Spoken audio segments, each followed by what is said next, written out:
अब अल्लाह दो हो गया एरिया में गत्तों में जा रहा, फिर यहाँ क्यों बैठा, निहार कौन काटेगा।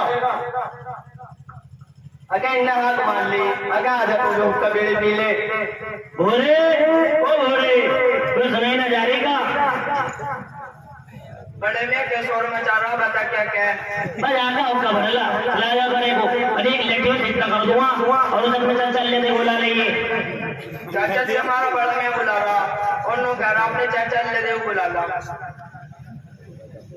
सलाम अलैकुम चाचा गंजे तो क्या कह रहे हैं। बाहर बैठ जाओ उसका पी ले। क्या मिला उसका। अच्छा भाई तुम सब यहाँ बैठे एक बात बताओ क्या फसल कैसा हो रही थारी, कुछ आमदनी नहीं हो रही, खेत पर क्या चक्कर काटने लग रही। क्या बताओ यार, मेरा तो बंदा बोया बहुत ही बारिश पड़ गई, फिर दोबारा बोया बहुत ही सवरे में बीमारी लगी, कुछ भी ना हुआ, हमारी तो लुटी डूब गई। मैंने तो खाने लग गेहूं गए, बाकी मैंने सारे में गन्ना लगाया, जब गन्ना तैयार हुआ तो सौरी सारी एक में बीमारी लग गई, बस कुछ ना हुआ। भाई मैंने तो सरसों बोई, बहुत अच्छी सरसों हुई, सौरी सारी झड़ के बीमार लगी और दो जाने आई थी ना उसमें वो सारी झड़ गई। पर हम पे तो 30 बीघे जमीन थी, हमने तो ऐसा आदमी को जमीन उधार दे दी, उसने ना तो खुद बोई और ना हमें बोल दी, खुद की भूखा मारा हमें भूखा मार दिया। पहले तो तू कह रहा अब मेहनत करके अच्छी खेती करूंगा, उसने तो खेत में जाके मैंने देखा पता कौन है वो नाथ मोहम्मद कासिम, पर तोड़ नहीं फिरता है मैं।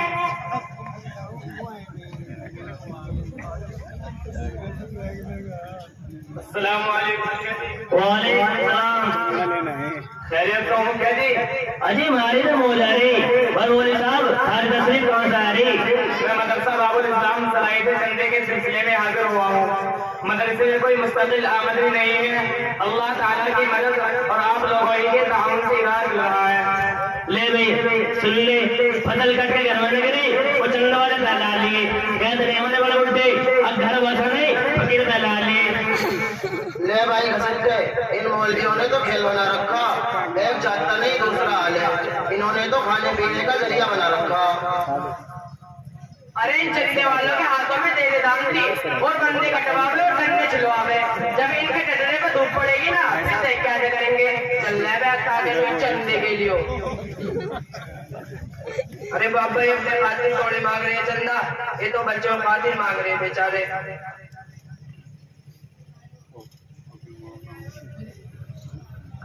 अस्सलाम वालेकुम मुखिया जी। वालेकुम सलाम, बोले साहब कौन सा तस्वीर बुला रहे।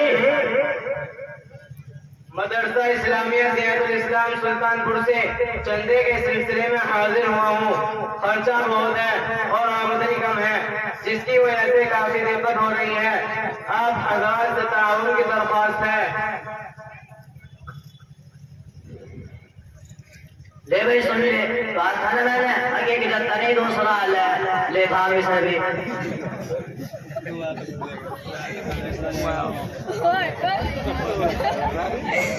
भगवान जा रहा भाई वैसा बड़े खेतों में जा रहा, वो जाता बड़े खेतों में पानी कर रहा। अगर सिट्टे ये बोली के बैठे आसी ये चंदा अंदर के खातिर बैठे, अगर सिट्टे जो बोली बैठा है ना इसके पेट से कैसे पेट मार रहा। अगर मैं तो चलो कहते हरी मेरा सीन काट दे, मैं तो इन बोलियों को जानू, पहले बैठी बैठी बात करें और फिर लोग कुछ मदरसे का भी ख्याल कर लेते। अगर सिट्टे मुझे तो इन बोलियों से डर लगा, मैं तो चलो खेतों में पानी कर रहा। अजी बोले ना हमारी रिसीट काट दो 50 रुपए की।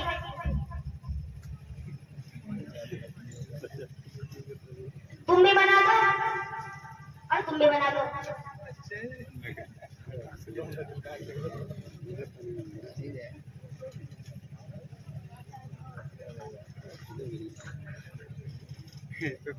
अरे चौधरी साहिबान आप ये कैसी कैसी बातें कर रहे हैं। हमारा चंदे के सिलसिले में आना अपनी जात के लिए नहीं बल्कि अल्लाह ताला के दीन की इशाअत के लिए और दीन के फैलाने के लिए है। आपका ये चंदा देना इन उलमा पर एहसान नहीं बल्कि इन उलमा का तुम पर एहसान है। ये आपकी नस्लों की तरफ लेकर बस्ती दर बस्ती गाँव दर गाँव मारे मारे फिरते हैं ताकि आपकी नस्लों तक दीन पहुंचा सके। फिर तुम अपनी खातिर में मांग रहे हो तो किसी खातिर मांग रहे हो। उसका पेट में कैसा हो रहा जैसे खड़ा। एक दिन मैंने इसकी दावत कर दी तो इनने तो रोटियों की डलिया की तहसी तोड़ कर डाल डाल दी और बिरयानी का देके आटा कर दिया। अगर लोग कह रहा हमारा तो पेट खराब है। हमने तो अपने जक्कत को स्कूल में पढ़ा, एक तो इंजीनियर बनूंगा, एक ने बी पास कर ली, वो जो सबसे छोटा ना वो तीसरी क्लास में। अरे गलती तो तेरा लगा था प्रोफेसर क्या आया हुआ? बुला दे जरा। हमें तो बोल भी रास्ता नहीं देते, मिट्टी मिट्टी गोली देके जगनजीत काट देते। बुला दे प्रोफेसर को, इन चंदे वालों से बात कर लेगा। गुड्डू, ओ गुड्डू, ओ मेरा बेटा। यस डैडी, आई एम कम। मौलवी साहब आए रसीद काटने, इनसे बात कर ली, इन्होंने हमारी नाक में दम कर रखा। अस्सलाम वालेकुम। वालेकुम अस्सलाम। खैरियत से हो मौलाना? अल्हम्दुलिल्लाह। कहाँ से तशरीफ ला रहे हो मौलाना? मैं मदरसा बाबुल इस्लाम सराय से आया हूँ। किस मकसद के लिए आना हुआ? चंदे के सिलसिले में आना हुआ है। ये तो ठीक है मौलाना, लेकिन मेरी समझ में ये नहीं आता कि आप लोगों ने ऐसे दौर में कौम और मिल्लत की क्या खिदमत की है, सिवाय इसके कि आप मसाजिद और मदारिस और दीनी दरगाहों में मुल्ला की दौड़ मस्जिद तक। अजी प्रोफेसर साहब, आपका यह सवाल उलमा की तारीख और इनके कारनामों की नावाकिफियत की वजह से है। अगर आप उलमा की तारीख और इनके कारनामों की फहरिस्त का मुताला फरमा लेते तो आपके जहन में ये सवाल पैदा न होता।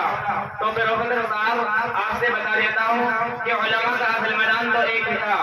एक तरफ तो मसाजिद और अवाम अन्नास की इमामत का फरीज़ा अंजाम देना और मिंबरों में साहब की जीनत बनकर उम्मत मुस्लिमा को सही हिदायत और सही रास्ते पर चलने की ताकीद करना। देखिए प्रोफेसर साहब, की जिम्मेदारी है, इस पर उलमाए किराम खड़े उतरे हैं। मौलाना, आपने तो मेरी बड़ी रहनुमाई की, मैं किन अल्फाज से आपका शुक्रिया अदा करूं? शुक्रिया अदा करने के लिए मेरे पास अल्फाज नहीं है।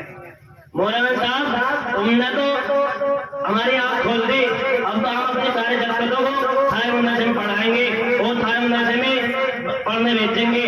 तालीम का रास्ता कराना सारी जिम्मेदारी है। तालीम के बिना तो इस्लाम की जिंदगी तबाह हो जा। और सुनो मौलवी साहब, अब से जब भी रसीद काटना हो ना तो थारी दावत हमारे घर रहेगी। और सगाई चौधरियों, कान खोल कर सुन लो, आज के बाद कोई भी मौलवी रसीद काटना आना तो सारे रसीद कटवाना, ठीक है ना? ठीक है मुखिया जी। अस्सलाम वालेकुम वरहमतुल्लाहि वबरकातुहू। वालेकुम अस्सलाम वरहमतुल्लाहि वबरकातुहू।